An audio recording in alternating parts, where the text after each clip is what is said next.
Então, que nós possamos receber a nossa irmã Maria Brandes para a palestra dela. Obrigado, Ani. A palavra é sua.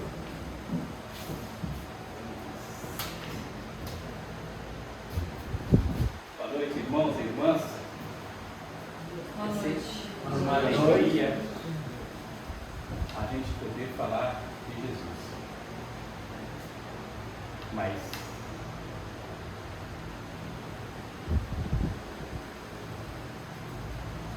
as emoções, às vezes, nos envolvem.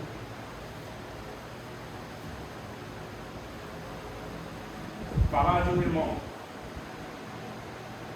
que veio para este mundo para nos mostrar o caminho da evolução e do crescimento moral e espiritual. É uma responsabilidade muito grande. Precisamos. E eu, mais do que nunca, preciso pensar. E eu sou convidado para falar de Jesus. Falar da simplicidade de Jesus. Procurei adjetivos, busquei palavras, mas não encontrei. Simplicidade desse mestre não passou pelo nosso planeta ainda. Eu acredito que não passará em um futuro igual a de Jesus.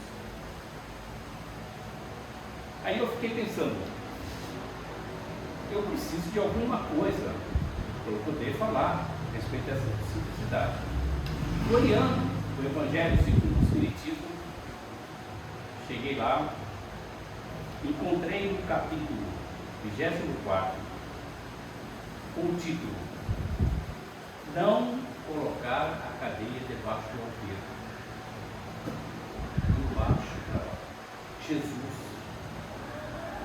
falava por parábolas. Daí a simplicidade. Não tem como nós duvidarmos de Jesus simples, humilde, porque naquela época nós não iríamos compreender o que nós estamos compreendendo hoje, naquelas palavras que ele disse para nós, se ele focasse do lado espiritual e moral, que o povo não estava preparado e não tinha condição de ser um povo moralmente evoluído e espiritualmente expandido. Aí eu fiquei pensando, o que é a candeia? A candeia é uma luz fraquinha, pequena. Naqueles tempos existia luz elétrica, não tinha nada disso. E a candeia eu expressei da seguinte maneira: como sendo uma rolha furada, uma rolha fina, com furo, e um barbante passando por ela, que seria o pavio. E como é que esse pavio seria alimentado para trazer a luz? Geralmente se usava naquela época o óleo de mamona, o azeite. E na minha terra, lá em Minas Gerais, alguns tempos atrás ainda, quando eu vivia lá, nós chamávamos isso de griseta. Mas também, naquela época, tinha lamparina, que era uma luz um pouco maior, que era alimentada pelo querosene. Eu fiquei pensando, o que é o alqueire? Né?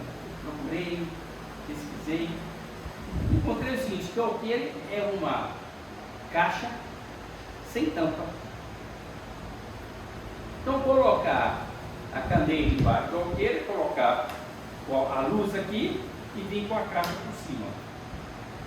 O ambiente fica escuro, não vai iluminar. E aí, eu comecei a ler a passagem do Evangelho e tem 3 passagens no início desse Evangelho 24. Um de Mateus, um do Lucas e o outro do Mateus. Eu vou falar assim, bem condensado aquilo que fala. O primeiro, Mateus, diz o seguinte: a luz nunca deve ser coberta, a fim de que possa iluminar o ambiente da sala, o ambiente ali durante a noite. Lucas, ele vem com esse mesmo complemento, dessa mesma maneira, com outras palavras, e ele ainda coloca uma coisa que é muito importante, que acontece até nos dias de hoje, comparando que a luz não está iluminando o ambiente, mas Lucas diz o seguinte: que nada coberto,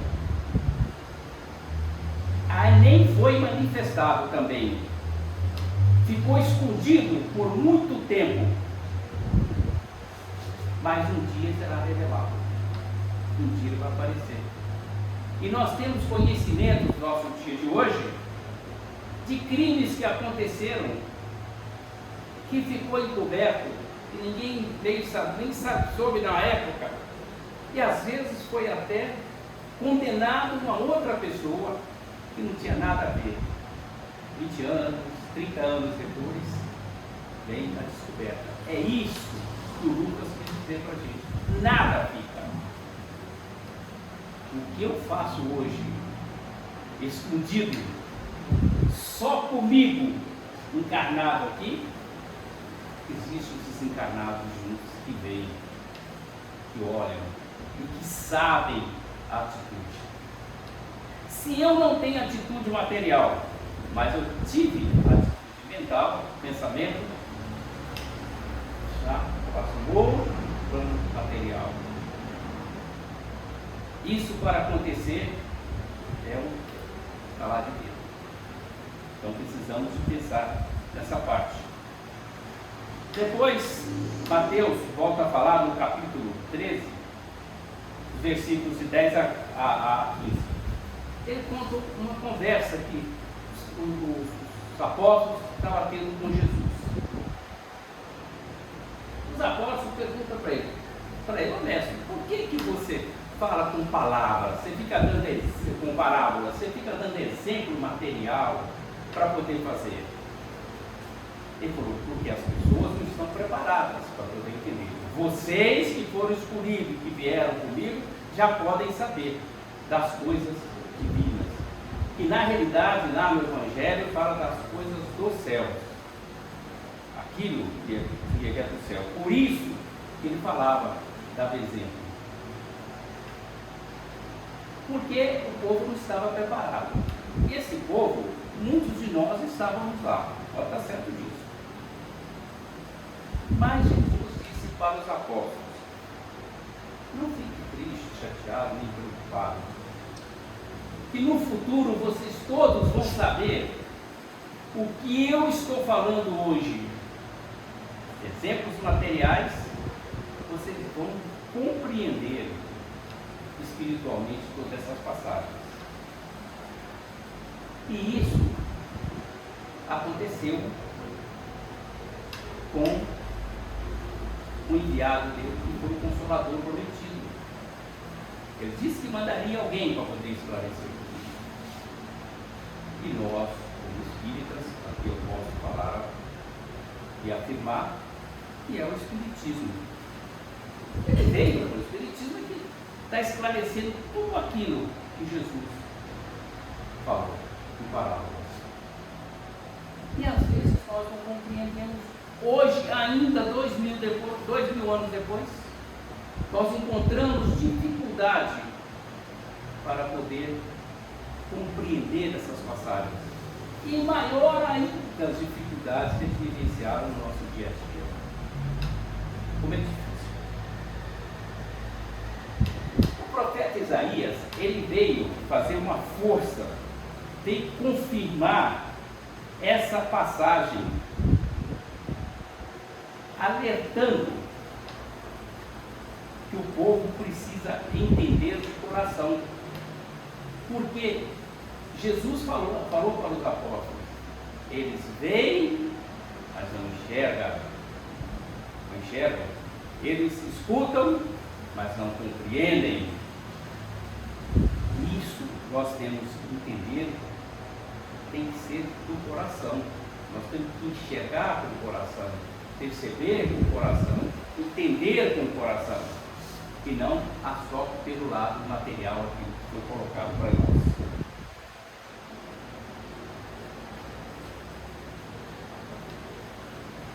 A candeia, eu fiz uma comparação conosco e também com o alqueire. O que é a candeia, espiritualmente falando? São os conhecimentos que nós recebemos, está aqui conosco, dentro de cada um de nós temos conhecimentos. Uns um teor de conhecimento espiritual maior, mas não importa, mesmo aquele que tem conhecimento pequeno espiritual, está dentro dele, é uma luz que ele recebeu, está ali dentro. E se ele não coloca essa luz para fora, o que é? Ele representa um alqueire, ele está encobrindo tudo isso, porque aquilo que nós recebemos, nós precisamos passar para os outros. Porque se ficar dentro de nós, vai conosco lá para o cemitério. Vai ficar com um corpo material. E quando o Espírito chegar no plano espiritual, que um dia nós vamos voltar para lá, bota certo, não é um nem outro, somos todos nós, a nossa consciência vai cobrar. Puxa vida, eu aprendi tanto, lutei tanto, aprendi tanto, e o que eu passei para os meus irmãos, para aqueles que precisavam, que necessitavam de ajuda, de esclarecimento. O que eu fiz? Aí vai ser aquela dor espiritual, e aí nós vamos querer resolver a coisa, né? De que maneira? Implorando o plano superior que nos permita uma próxima encarnação, para que nós, com esse conhecimento recebido nessa, possamos despertar, despontar uma outra, uma condição mais elevada, ajudando e auxiliando todo aquele próximo, e nós auxiliando o próximo, nós seremos muito mais auxiliados. Aqui eu comentei que eu escrevi alguma coisa, uma inspiração, uma intuição que eu tive, para poder mostrar a evolução do ser humano e a evolução das conquistas espirituais. Nós, o ser humano, a humanidade, que nós somos parte da humanidade, ela evolui como as gerações, a humanidade, o tempo daquele povo que viveu, no tempo de Jesus, ele tinha um conhecimento, tinha um equilíbrio. Hoje, depois veio, 200, 300 anos bem depois, veio crescendo. Hoje nós estamos aqui compreendendo mais. Então essas gerações passam, assim como a humanidade passa. Geração passa pela infância, juventude e conquista a maioridade. Na juventude, lá na infância, nós não podemos trazer para aquela pessoa infantil um conhecimento de faculdade, porque ele não vai entender. Então tem certas pessoas que estão ainda na infantilidade, não adianta trazer profundamente as coisas espirituais que ele não vai entender, não vai compreender. Quando chega na juventude, é onde que a pessoa tem o dom da verdade. A verdade é dele, é plena, absoluta. Ele sabe tudo. E aí que vem as críticas desse jovem para aqueles que têm uma idade mais avançada, que já tem uma experiência de vida. Ele acha então que a pessoa é careca, que a pessoa é careta, que a pessoa está para trás, não sabe. Olha como é que ele pensa, como é que ele faz esse negócio todo. Aí vem a maioridade e ele não vai reconhecer que realmente aquele que ele criticou, que ele não compreendeu, que ele achou que estava atrasado e tudo, tinha realmente o conhecimento. E aí eles falam assim: puxa vida, eu perdi uma grande oportunidade de aproveitar todos esses ensinamentos que estavam ao meu alcance. E assim, nós vamos, por exemplo, conforme nós vamos crescendo, o ser humano, nós vamos em busca de uma luz. Nós queremos ser iluminados. Iluminado por essa luz aqui é fácil, é só ligar para lá, pedir para vir, está tudo feito. Mas essa luz que nós procuramos é a luz interna, a luz espiritual. E nós vamos em busca dela. Essa luz que nós podemos dizer que é a luz divina. O desconhecimento faz com que o uso da inteligência, desconhecimento que nós temos, nós precisamos usar a nossa inteligência para compreender, para entender as coisas espirituais que são mostradas e trazidas para nós. E nós precisamos também dessa luz divina para nos guiar nas coisas terrenas. Nós temos tudo isso. E aí desponta em nós a fé. Puxa vida, fé. Puxa, eu não tinha pensado nisso. Aí eu vou em busca da fé. Eu tenho que procurar a fé. E a gente pensa que fé, antes de ter uma compreensão maior e menor, é de ir na igreja, ajoelhar, rezar, seguir, tudo lá. Domingo, vou lá para a missa, sair da missa, cumprir com a obrigação. Agora não tem mais nada, eu posso fazer o que eu quiser, não tem problema nenhum, já cumpri a obrigação, está tudo certo. Não é isso. E no capítulo 19, capítulo 19 do Evangelho segundo o Espiritismo, no item 7, ele mostra que o ser humano começa a ter o conhecimento da fé. E ele entende o seguinte, lá é marcado, é bem claro para a gente: a fé não deve ser imposta. Nós não podemos impor a fé de ninguém. E ninguém impõe a fé em nós. A fé é conquistada. A fé também, não adianta eu descrever a fé que eu sinto, da maneira que eu falo.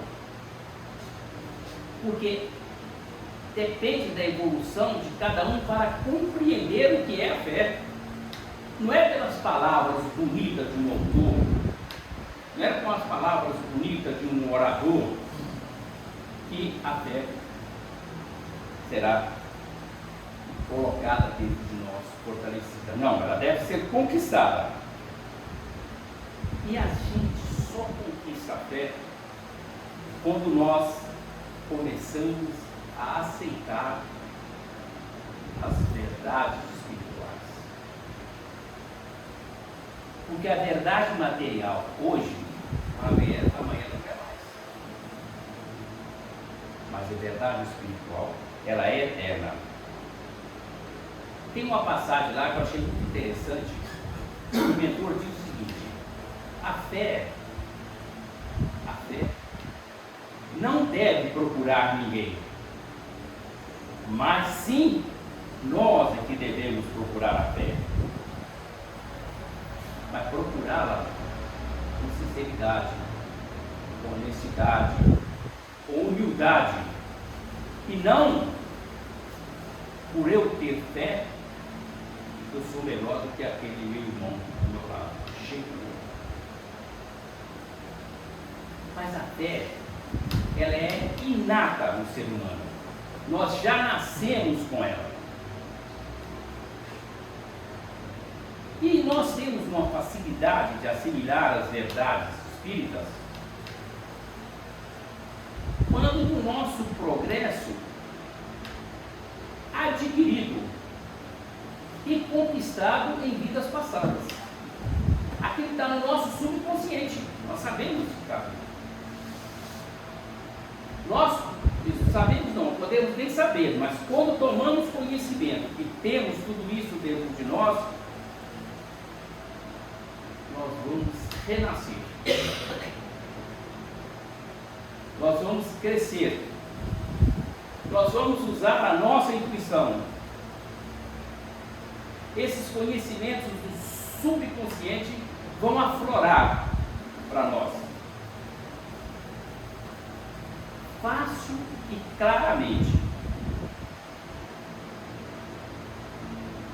Isso vai ser observado e será conquistado na idade madura, quando nós já tivermos uma certa idade, já tivermos uma vivência nesse planeta, já tivermos contato com pessoas que realmente proclamam a fé, vivenciam a fé.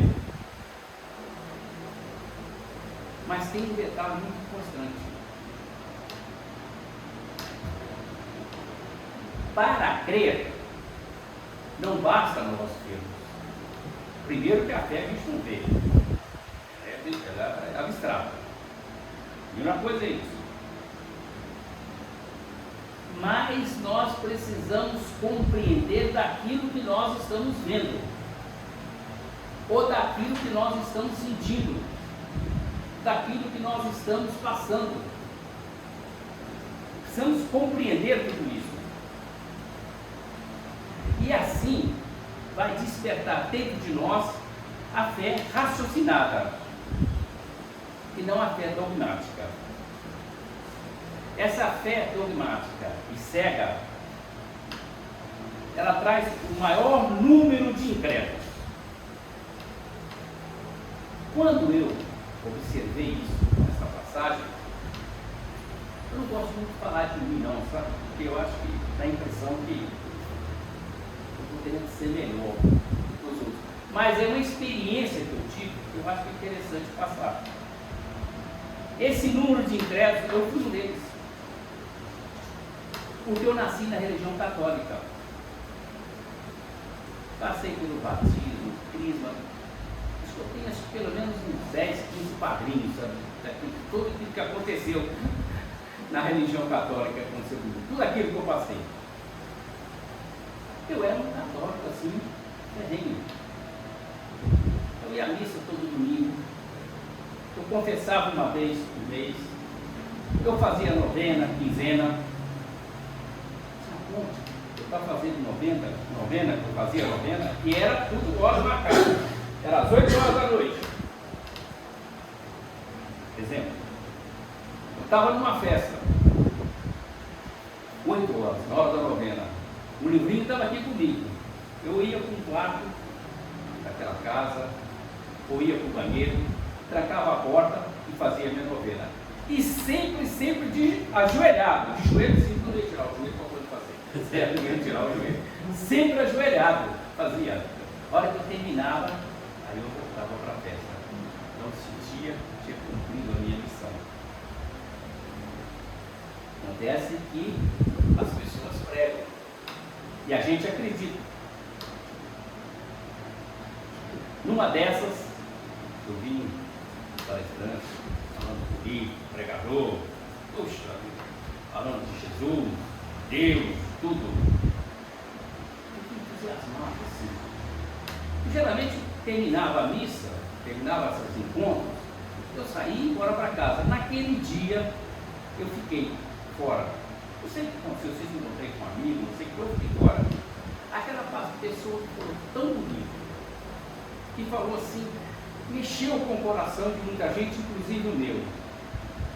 Teve um comportamento, uma pessoa da rua, aborrecido. Deus não existe. Pronto, Deus não existe. Se Deus existisse, não poderia acontecer um troço desse. De jeito nenhum, não acredito mais em Deus. Passei mais ou menos uns 3 anos, sem rezar, sem ir à missa, sem fazer novena, peguei esses livros, tudo joguei por fora, coloquei por fora, não vou fazer mais nada, acabou. Aí o que acontece? Vem a dor e vem o sofrimento. Aí você pensa, que besteira que eu fui fazer? E agora? Eu vou ter que fazer. Mas o plano espiritual é tão grande, tão claro, tão intenso, tão vivo, que aparece no seu caminho alguém que te dirige, te convida. E foi aí que eu conheci o Espiritismo. Certo? Então vamos continuar com a nossa palestra aqui, porque isso aí foi só um adendo, por exemplo. No capítulo 18 do Evangelho, Espiritismo, no item 15, o mentor espiritual, ao escrever essa parte, ele inicia com uma frase que diz o seguinte: dá-se ao que tem e retira-se ao que não tem. Se você olhar isso, isso é um absurdo. Vai dizer assim, não pode ser. Como é que eu vou tirar de quem não tem e vou dar para quem tem? Não, isso não pode ser. E eu então falei assim, vou tentar entender o que mentor fez, porque está na codificação de Kardec, está no livro Evangelho segundo o Espiritismo, e foi o Consolador Prometido que veio, que foi uma equipe do plano espiritual dirigida e orientada por Jesus.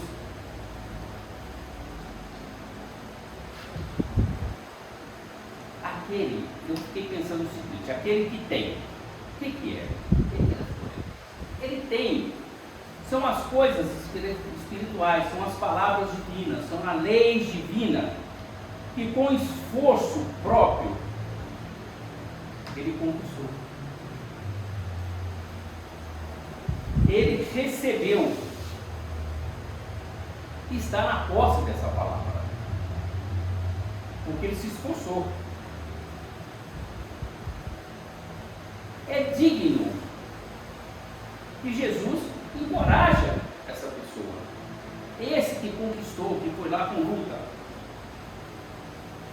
e ele coloca numa direção que geralmente vem pela intuição, que as pessoas conquistam, vai conquistando as melhoras progressivas. E nós, quando conquistamos uma melhora material, nós devemos dar muitas graças, porque foi um esforço. Não podemos nos sentir superior ou melhor do que aquele que não conquistou, porque tudo é passageiro. E todas essas conquistas materiais, elas ficam. Nenhuma delas vai conosco, vai só as conquistas espirituais. E assim, nós vamos nos crescendo moralmente, espiritualmente, nós vamos em busca do topo da montanha sagrada. Essa montanha sagrada, eu entendi, não é essa montanha de pedra, de terra, que nós vamos chegar lá em cima Aí olha o ambiente, tudo bonito, olha, vejo para lá, olha para lá. Não é isso. Essa montanha sagrada, e aqui diz o seguinte: aonde nós vamos receber o repouso merecido, ela está no mundo espiritual. É com o nosso trabalho divino, na divulgação dos ensinamentos de Jesus, no respeito às leis divinas e principalmente nas atitudes e nossos comportamentos fora da casa espírita, porque aqui é fácil ser espírita. Aqui nós sabemos que nós precisamos vivenciar tudo isso para ganhar essa conquista da montanha sagrada.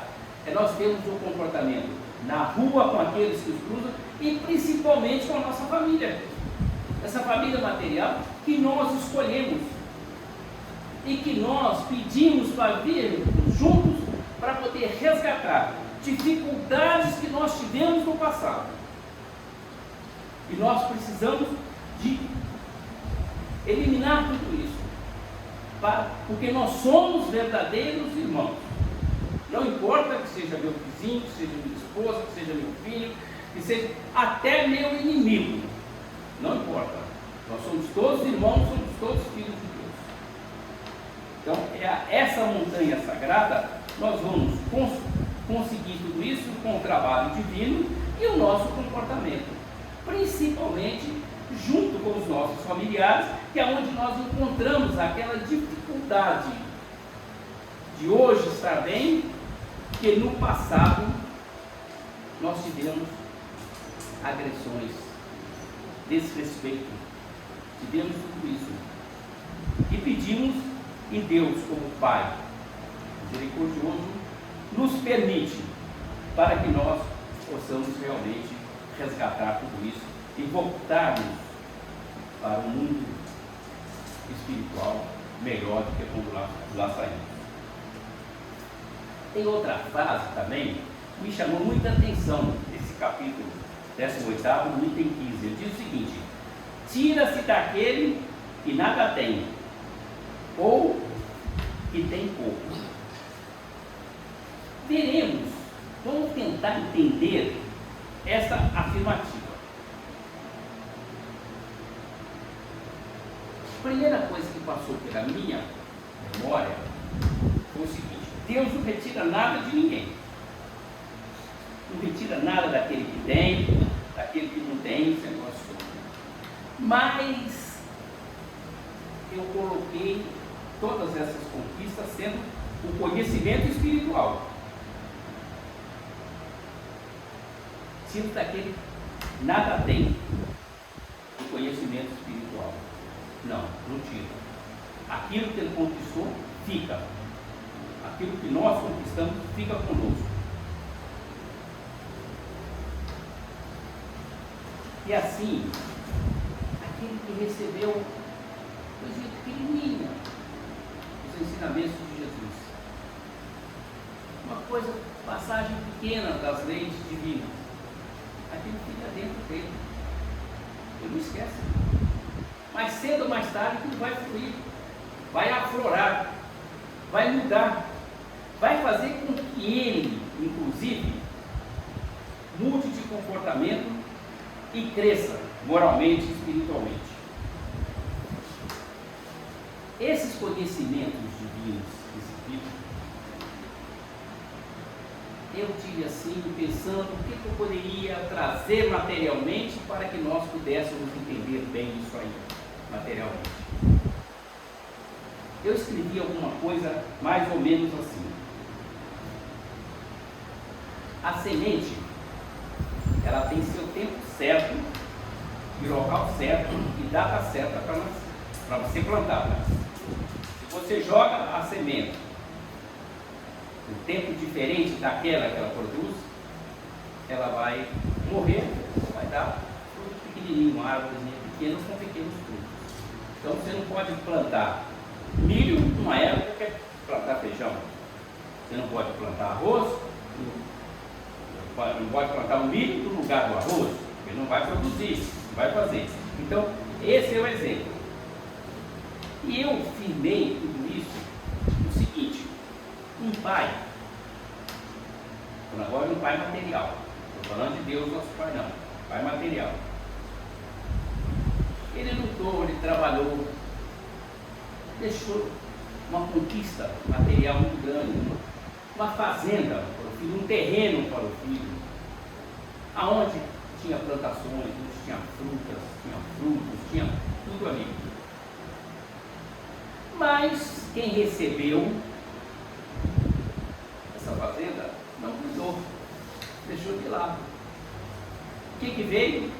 Veio o mato, as ervas daninhas vieram. E aquele local, aquele sítio, aquele local ficou perdido. Pergunto agora: o culpado foi o pai? Não. O culpado é aquele que recebeu a fazenda e não cuidou dela. Não fez obedecer para que ela crescesse e desse condições de vida para ele. Deus, nosso Pai, é amor por excelência, está sempre nos dando oportunidade de alguma coisa. Ele nos dá os ensinamentos, trouxe para nós, mandou o filho dele, Jesus, vai lá. Jesus, aliás, Jesus foi que pediu, foi nem ele que mandou, Jesus pediu: quero ir lá, pai, vir ajudar aquele povo lá que não vai de jeito nenhum. Mandei um montão de profetas, espíritos superiores e não adianta, eu tenho que ir. Jesus fala com ele: é dolorido, vai ser sacrificado. Não tem importância, eu vou. E nós recebemos esses ensinamentos. Jesus nos trouxe tudo isso com tantas dificuldades, numa simplicidade humilde, humana, numa dificuldade que memória. Hoje você pega um carro, você está aí 300, 400 quilômetros aí, sei lá, 2, 3, 4 horas. Ele, para dar 20 quilômetros, 30 quilômetros, demora às vezes o dia inteiro para sair, para poder levar a doutrina, os ensinamentos. Se nós recebemos isso e não usamos, e não estamos cultivando isso para a nossa melhora espiritual, moral e espiritual, é Deus nosso Pai que é culpado? Claro que não. Claro que não é. Somos nós. E não estamos sabendo utilizar tudo isso. Nós estamos sendo aquele alqueiro que a luz foi nos dada, mas nós não passamos essa luz para frente. Nós não estamos iluminando quem está à nossa volta, quem está junto conosco.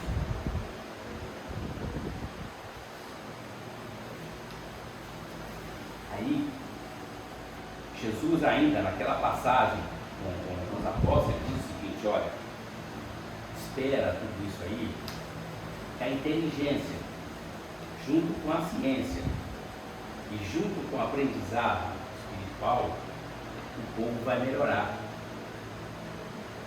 Mas vai ser difícil.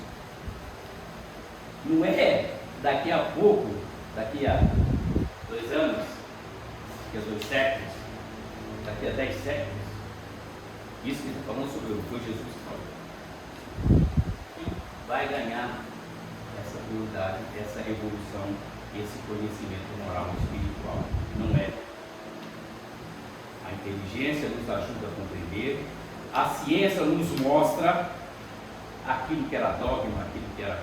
Hoje nós sabemos que é normal, a natureza pratica, nós já sabemos que é normal. Então, nós, desenvolvendo, estudando, fazendo curso, sendo humilde, principalmente, respeitando o nosso próximo, fazendo a nossa caridade. E aí nós estamos utilizando o verdadeiro sentido da doutrina. O verdadeiro sentido da doutrina. Mas se nós não servirmos o próximo, se nós não dedicarmos o próximo, a gente pensa que é o fulano da rua, que é aquele que está com tempo de trabalho, que é aquele que nos encontros nossos, nas festas. Não, o próximo é aquele que está mais próximo de nós. A esposa, o marido, é o filho, é o neto, é o vizinho, é o grupo, o centro espírita, todos esses são nossos. Aqueles também da rua são nosso próximo. Agora, às vezes, nós temos que dar àquele alguma coisa diferente do que eu tenho que dar esse que está do meu lado e que foi colocado aqui. Nós temos que pensar muito nisso. Meus irmãos, para finalizar aqui, eu escrevi alguma coisa aqui. Isso foi uma inspiração que eu tive. É curtinho, 3 linhas só. Eu vou ler, porque quando eu escrevi isso, foi assim uma gratificação tão grande que eu tive. Eu senti assim, e realmente eu estou aqui nesta encarnação para poder tentar levar claramente tudo aquilo que Jesus nos trouxe. Pode dar certo disso, eu não sou perfeito. Tenho certeza que a minha verdade está dentro do meu grau de evolução, daquilo que eu me esforcei para conquistar. Mas eu me senti muito feliz. Eu escrevi o seguinte: o início de tudo isso, eu comentei agora, tudo isso, foi com as parábolas professadas por Jesus. O nosso divino mestre. E eu completei. O Espiritismo vem trazer o entendimento e compreensão do lado espiritual e moral. Que Jesus nos abençoe, nos guarde, que possa me dar força e vida material para eu continuar procurando servir a todos aqueles que estão à minha volta, e principalmente quando eu sou convidado a trazer algumas palavras. Que Jesus abençoe a todos e tenhamos bastante compreensão das leis divinas para sermos considerados verdadeiros cristãos.